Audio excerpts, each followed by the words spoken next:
जय हिंद मेरे दोस्तों। आज का जो न्यू टॉपिक है हमने लिया है गुणोत्तर श्रेणी से।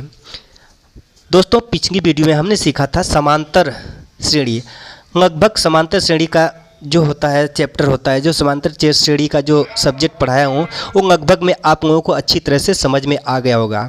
लेकिन आज का जो सब्जेक्ट है, जो टॉपिक है, हमने लिया है गुणोत्तर श्रेणी से। अब दोस्तों यहाँ पे देखें गुणोत्तर श्रेणी को क्या कहते हैं अंग्रेजी में? Geometric progression. इसको अगर हम शॉर्ट काट में कहेंगे तो इसको जीपी कहते हैं, और समांतर श्रेणी को क्या कहेंगे? अर्थमेटिक प्रोग्रेशन, जिसको हम कहते हैं एपी कहते हैं, ठीक ना। वो समांतर श्रेणी को एपी कहते हैं, यानी ये हमारा जीपी है। अब दोस्तों सवाल आता है, अब प्रश्न उठता है कि ये जो हमारे पास श्रेणी दिया है, जैसे 2, 4, 8, 16, 32, 64 डॉट डॉट डॉट डॉट जो भी हो, तो इतना है। अगर हमें ये श्रेणी दी गई है, अगर हमें पता करना है कि ये हमारा समांतर श्रेणी है कि गुणोत्तर श्रेणी है, अगर परीक्षा में आ जाएगा तो हम कैसे पता करेंगे कि ये समांतर श्रेणी में है कि गुणोत्तर श्रेणी में है? सर्वप्रथम तो हमें यही पता करना होगा ना, अगर तभी तो सवाल लगेगा। अगर समांतर श्रेणी नहीं पता है, गुणोत्तर श्रेणी नहीं पता है, तो हम जो फार्मूला यूज करेंगे, हम कौन सा फार्मूला कहाँ पे कैसे लगाएंगे? ठीक है, सबसे पहले दोस्तों यहाँ पे देखते हैं 2, 4, 8, 16, 32। अब यह तो गुणोत्तर श्रेणी का मतलब होता है गुणा में, यानी उसके गुणज में आगे बढ़ना।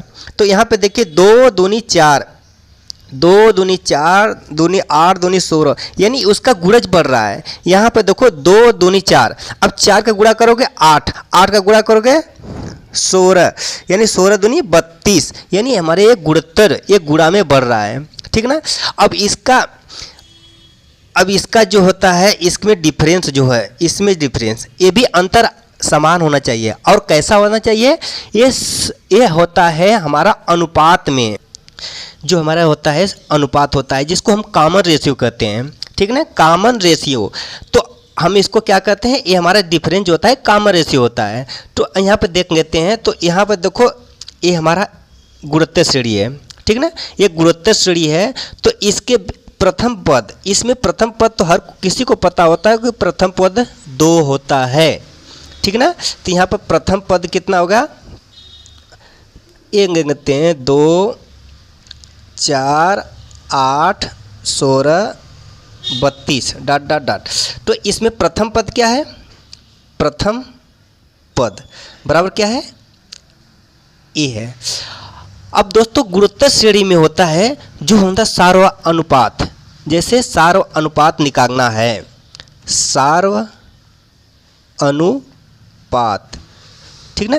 इसको गुणोत्तर श्रेणी में सार्व अनुपात को हम आर से दिखाते हैं, ठीक ना। इसका होता है ए आर होता है, इसका प्रतीक जो होता है, चिन्ह होता है, ए हमारा आर होता है। अब इसको सार्व अनुपात को निकालने के लिए अनुपात यानी क्या करते हैं, यहाँ पे दूसरे पद में पहले पद का भाग देते हैं, यानी अनुपात करते हैं। ये इसमें इसका भाग देंगे, ठीक ना, जितना आएगा हमारा आर होगा। तो यहाँ पर लिखेंगे दूसरा पद बटे प्रथम पद, ठीक है ना। तो यहाँ दूसरा पद कितना दिया हुआ है? दूसरा पद 4 दिया होगा, और पहला पद कितना? 2 दिया है। तो यहाँ पर लिखेंगे 4/2, काटो कितना आ गया? 2 आ गया। अब देखो इसके बीच में डिफरेंस कितना आ गया? इसके बीच में डिफरेंस 2 का आ गया, ठीक है ना। अब इसके भी बीच में 2 का अंतर आना चाहिए, ठीक है ना। तो 8 में अब क्या करोगे? 8 में 4 का भाग दे दो, इसमें भी 8 में 4 का भाग दोगे तो कितना आएगा? 2 ही आएगा। तो यहाँ पर दूसरा, अब इसके बीच में भी देखोगे तो आर बराबर होगा, यानी 8/4, तो कितना आ गया? 2 आ गया। तो इसके बीच में भी 2 का अंतर आ गया। और इसके बीच में 16 में 8 का भाग दो, कितना आ गया? 2 आ गया। अब इसी तरह 32 में 16 का भाग दो, कितना आ गया? 2, ठीक है ना। यानी हमारा जो है गुणोत्तर श्रेणी का जो हम भाग अनुपात करते हैं, सभी का जो रेशियो होता है, आर होता है, सर्व अनुपात होता है, वो बराबर होना चाहिए, ठीक है ना। और समांतर श्रेणी में क्या होता था? यहाँ पे देख लीजिए, समांतर श्रेणी का भी दिखा देते हैं। तो 2, 4, 6, 8, 10, ठीक ना। ये हमारा क्या है?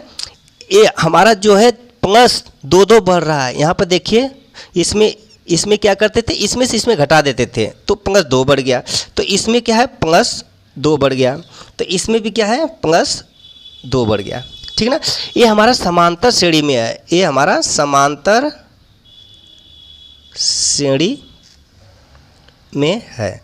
अब समांतर श्रेणी में क्या होता था, हम इसको माइनस कर देते थे, यानी दूसरे पद में से पहले पद को माइनस करते थे। ठीक ना, 4 में से 2 जाएगा, कितना आएगा 2 आ गया। ठीक ना, तो इसमें 2 जोड़ते जाओगे तो हमारा ये जो श्रेणी बन जाती थी। ठीक ना,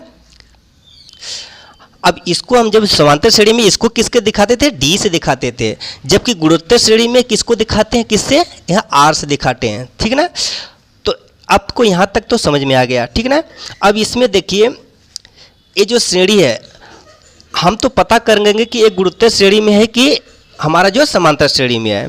ठीक है ना, तो हमें पता हो जाएगा। अब ऐसे ए भी है और ए भी है, तो इसमें इसका भाग दोगे और इसमें इसका भाग दोगे, इसमें इसका भाग दोगे, तो जितना डिफरेंस आएगा तो समान होना चाहिए, ये समान होगा। ठीक ना, तभी ये गुणोत्तर श्रेणी में है। दोस्तों गुणोत्तर श्रेणी में आपको प्रथम पद ए और आर सर्व अनुपात आपको पता हो गया। ठीक है ना, सबसे मेन पॉइंट यही होता है ए और आर। अगर ए और आर हमें गुणोत्तर श्रेणी में मिल जाता है तो हम कोई भी श्रेणी या कोई भी पद को हम ज्ञात कर सकते हैं। ठीक है ना, तो अब इसमें दोस्तों यहाँ पर 4 सूत्र, इसमें 4 सूत्र बहुत महत्वपूर्ण होते हैं। अगर उन्हीं सूत्रों को याद करोगे तो आपको गुणोत्तर श्रेणी में सारे प्रश्नों को आसानी से हल कर सकते हो। देखते हैं कौन सा 4 सूत्र है। ठीक ना, सबसे पहले प्रथम होता है टी एन, यानी यनवा पद, हमें यनवा पद ज्ञात करना है। ठीक ना, यहाँ पे लिखेंगे टी एन, यनवा पद ज्ञात करना है। तो क्या करेंगे, जैसे यहाँ पर हो गया यनवा पद, यनवा पद। ठीक ना, यनवा पद, तो हमें क्या करेंगे T N is come to a dot, यानी गुणा है जो डॉट है आर, तो क्या होगा एन माइनस 1। ठीक ना, ये हमारा प्रथम सूत्र हो गया। ठीक ना, आर जो है ए को तो पता है, ये आर जो है सर्व अनुपात है, एन होता है जो तो पदों की संख्या होती है। जैसे हमें तीसरा पद, चौथा पद ज्ञात करना है, पांचवा पद ज्ञात करना है, तो यहाँ पर वही एन होता है। ठीक ना, तो ये हमारा हो गया। अब उसके बाद आता है दूसरे नंबर पे आता है तो पदों का योग आता है। ठीक ना, अब एन पदों का योग, ये तो एनवा पद हो गया, तो ये होगा यस एन, यानी एन पदों का योग। ठीक ना, अब एन पदों का योग, अब इसका फार्मूला क्या होता है। अब दोस्तों इसका फार्मूला जो होता है 2 होता है। ठीक ना, हमेशा याद रखना, जो हम पदों का गुणोत्तर श्रेणी में एन पदों का योग होता है, इसका फार्मूला हम 2 तरह से यूज करते हैं। इसका क्या होता है, प्रथम क्या होता है, प्रथम होता है ए एस एन। ठीक ना, S N is come to a into, यहाँ पर डाल देंगे, तो यहाँ पर देखो ब्रैकेट में देखें आर एन माइनस 1 बटे आर माइनस 1। ठीक ना, ए इंटू आर पे power n minus 1 upon r minus 1। अब दोस्तों इसको थोड़ा सा गौर से देखिए, जो आर जो है 1 से बड़ा है, अगर आर का मान, आर जो है आर इज ग्रेटर देन 1। ठीक ना, अगर आर का मान, जो आर का मान है 1 से अगर बड़ा है तो हम ये सूत्र लगाएंगे। ठीक ना, अगर आर का मान 1 से छोटा है तो कौन सा सूत्र लगेगा, तो यहाँ पर देखिए S N is come to a into 1 minus, अब यहाँ पे देखिए 1 माइनस आर पे पावर एन बटा 1 माइनस आर। अब ये दोस्तों कब होगा, जब r इज लेस देन 1, यानी r जो है 1 से छोटा है, यानी अनुपात जो है 1 से छोटा होगा, ठीक ना।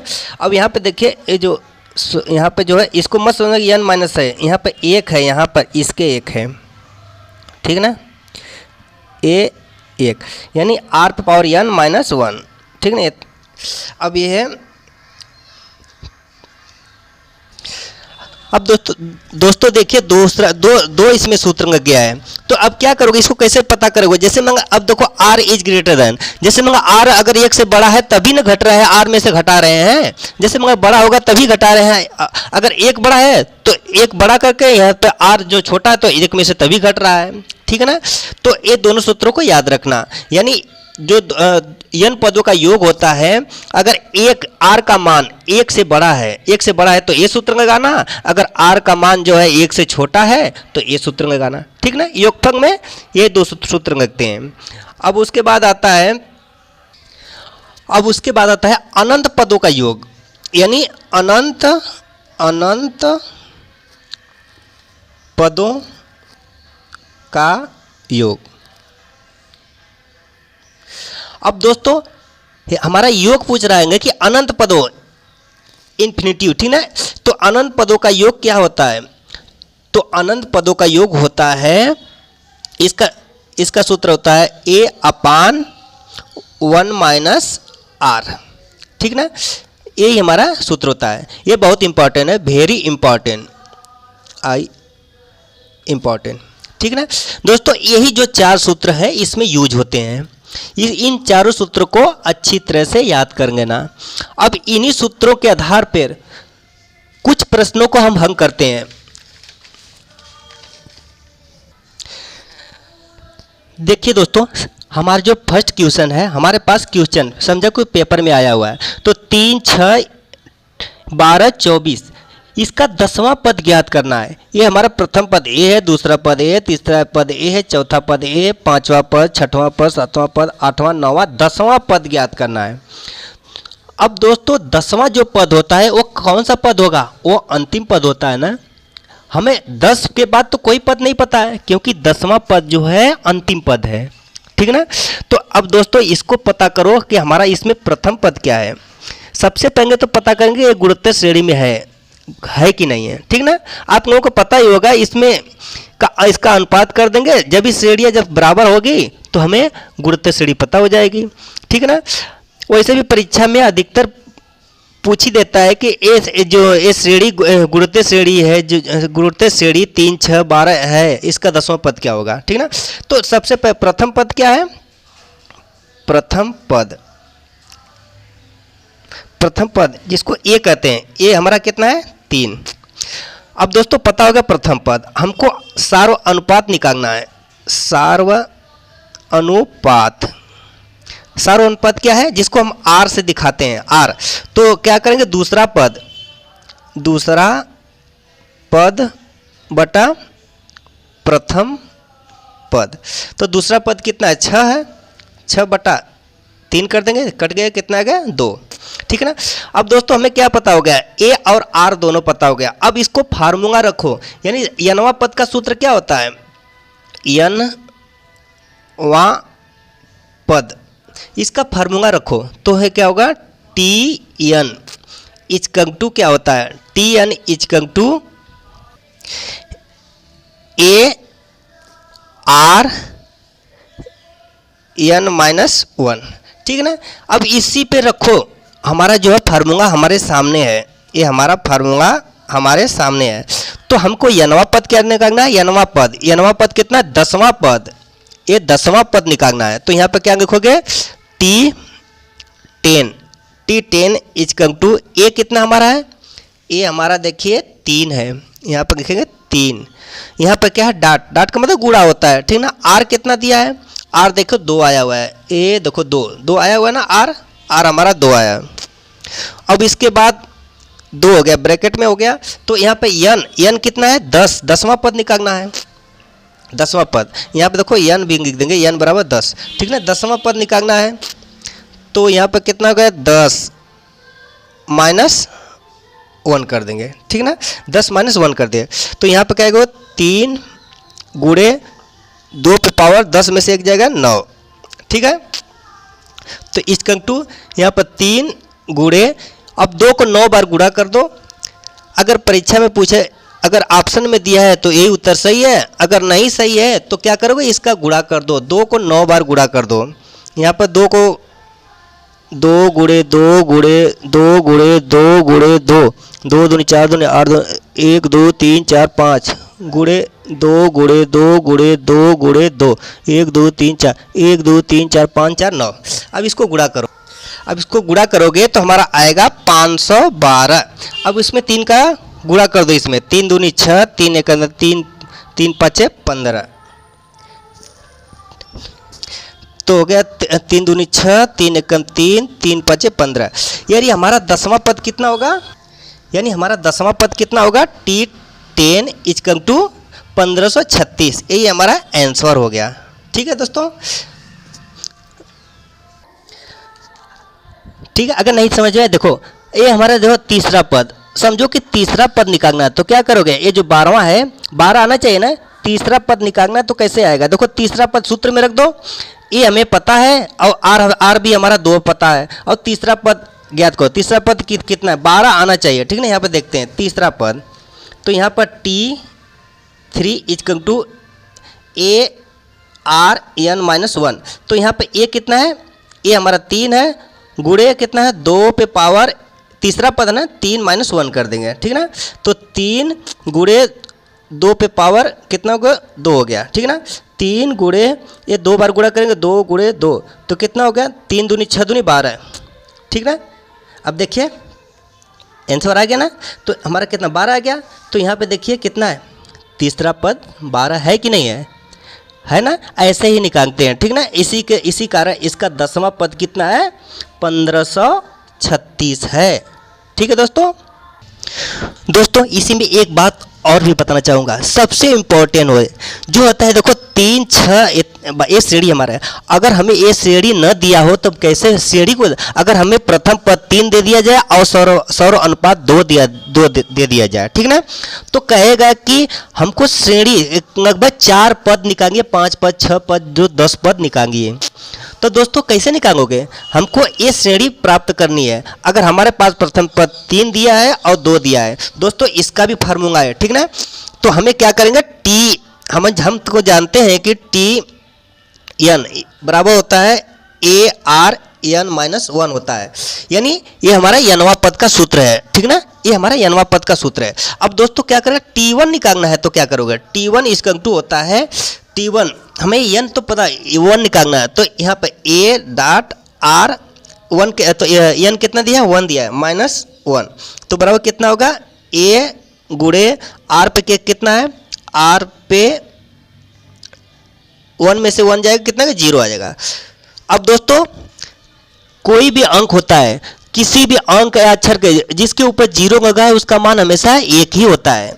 इसका मान कितना आ जाएगा, 1 आ जाएगा। तो यहाँ पे A गुणे 1 करेंगे तो कितना होगा, A आ गया, ठीक ना। अब T2 निकालना है तो क्या करोगे, T2 निकालना है तो क्या करोगे, सूत्र में ARN-1 इस पे रखो, तो यहाँ पे A.R n कितना है, 2 है, 2 - 1 तो कितना आएगा, तो A गुणे 2 में से 1 जाएगा, कितना बचेगा, 1 बचेगा, तो R पे कितना आ गया, 1 आ गया। तो इसका मान कितना हो गया, बराबर AR, ठीक ना। 2 पद हो गया। T3, अब T3 निकालना है, T3 बराबर क्या होता है, तो AR पे पावर n कितना 3 - 1 कर देंगे, तो कितना होगा, बराबर AR पे क्या होगा, 2 3 में से 1 गया 2, AR पे स्क्वायर। अब T4 निकालना है, T4 इजकल टू, तो यहाँ पर कहते हैं A पे R पे 4 - 1 कितना हो गया, तो AR पे 3 हो गया। तो अब दोस्तों हमारी श्रेणी क्या हो गई, हमारा जो है हमारी श्रेणी क्या हो गई, श्रेणी बराबर हो गई, तो कितना है, पहला A आया हुआ है, A, दूसरा का क्या है T2 कितना AR आया हुआ है, AR आया हुआ है, और तीसरा का क्या है A पे R पे स्क्वायर आया हुआ है, और चौथा का क्या है ए आर पे क्यू आया, ऐसे डॉट डॉट डॉट बढ़ता जाएगा, ठीक ना। ये हमारी श्रेणी हो गई। दोस्तों इसको हमेशा याद रखना, इसको हमेशा याद रखना, ये बहुत इंपॉर्टेंट है। अगर हमें पद पूछा गया कि प्रथम 4 पद निकालेंगे तो कैसे निकालोगे, इसी पे निकालेंगे। अगर ए पता है और आर भी पता है तो हम निकाल सकते हैं। देखो अभी बताया हूँ, देखो प्रथम पद हमें माना, हमने अभी देखो 3, प्रथम पद क्या है, प्रथम पद बराबर ए जो कितना दिया हुआ है 3 दिया हुआ, और आर प्रथम पद आर यानी सर्वानुपात, सर्वानुपात आर इसका टू कितना 2 दिया है। अब देखो श्रेणी पता, अब प्रथम 4 श्रेणी पता कीजिए, 4 पद पता कीजिए इसका, तो कैसे निकालोगे, इसमें मान रखो 1 2 3 4 5 जितने भी निकालना है। तो यहाँ पे देखो ए है तो कितना ए आर पे स्क्वायर ए आर पे क्यू, ऐसे बहुत से भी श्रेणी निकाल सकते हो। अगर 2 पद निकालना, 3 पद 4 पद जितना भी निकालना निकाल सकते हो। देखो ए कितना है, ए हमारा कितना है दिया है 3 दिया है, ठीक ना। और ए आर कितना है, ए कितना है 3 इंटू आर कितना है, आर हमारा 2 आया हुआ है, 2 आया। अब देखो ए कितना दिया है 3 गुणे आर कितना दिया हुआ है, अगर जिसके बीच में डाट है तो गुणा ही है, ठीक ना। तो आर पे कितना है, आर 2 है, 2 पे कितना है स्क्वायर है। अब इसी तरह ए कितना है 3 गुणे आर हमारा कितना 2 दिया, 2 पे क्यू दिया है, ठीक ना। ऐसे भी और भी निकाल सकते हो, लेकिन हमें जितना पूछा जाए उतना निकालेंगे। यहाँ पर 3 हो गया, यहाँ पर कितना गया 6 आ गया, यहाँ पर देखो 3 इसका वर्क करोगे तो 2 दूनी 4, 4 3 12 हो गया। अब इसी तरह इसका करोगे 2 में 3 बार गुणा करोगे 2 का, 2 दूनी 4 दूनी 8, 8 तरीके 24, ठीक ना। ऐसे ही देखो श्रेणी बन जाएगी, ठीक ना, यही हमारा आंसर हो जाएगा। अब देखो जो श्रेणी हमें प्राप्त हुई है, अब देखो यहाँ पे जो प्रश्न पूछा गया था, देखो 3 6 12 24 यही आया हुआ ना, इसका 10वां पद। अब देखो जबकि हमें प्रथम पद और सर्वानुपात निकालना था, लेकिन हमें दे दिया गया तो ये श्रेणी निकल गई, ठीक ना। इसको हमेशा याद रखना, ठीक ना। ये परीक्षा में पूछता है कि हमें आर दे दिया इतना, सर्वानुपात इतना दे दिया गया और प्लस और प्रथम पद इतना दे दिया गया, तो हम प्रथम 5 पद निकालेंगे या 3 पद निकालेंगे, 2 पद निकालेंगे, ठीक ना। इस तरह से हम निकाल सकते हैं, इसको याद रखना। आशा करते हैं दोस्तों आप लोगों को आज की वीडियो में जो होता है यनवा पद निकालने का सूत्र अच्छी तरह से समझ में आ गया होता, ठीक ना। यही आप लोगों को अच्छी तरह से समझ में आ गया होगा। अब अगले वीडियो में हम देखो सूत्र जो हमारे पास, अब दोस्तों यहाँ पर देखिए हमें यनवा पद का हम अच्छी तरह से समझ में गए होंगे।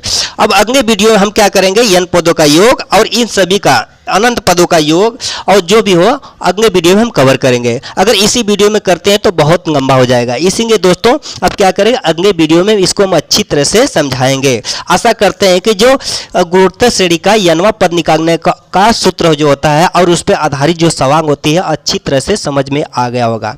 आज के लिए बस इतना ही, फिर मिलेंगे अगले वीडियो में। ये जो नेक्स्ट सूत्र है इसी के आधार पर कुछ सवालों को लेकर आपको अच्छी ढंग से समझाने के लिए, तब तक के लिए दोस्तों जय हिंद।